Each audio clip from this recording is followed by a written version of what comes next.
Hi everyone, I'm Nancy Regan, and in this video we're going to talk about one of the most common mistakes organizations make when it comes to reliability-centered maintenance. And it's what causes reliability-centered maintenance analyses to fail.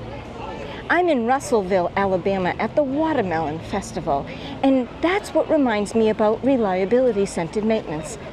Because if you plant watermelon seeds too close together, you don't water them enough, or you have the wrong soil, you'll end up with watermelons that don't grow at all, or they grow but they're small and they're misshapen and they're tasteless.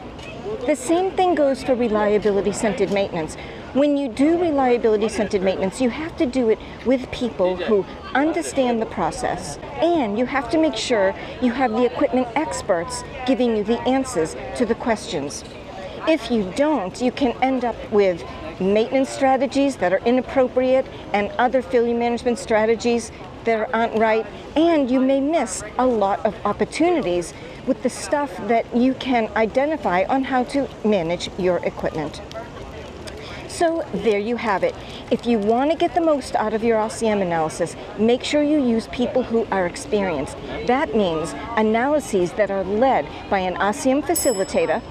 An RCM facilitator understands the process and knows the questions to ask, and the equipment experts are the people who give the answers.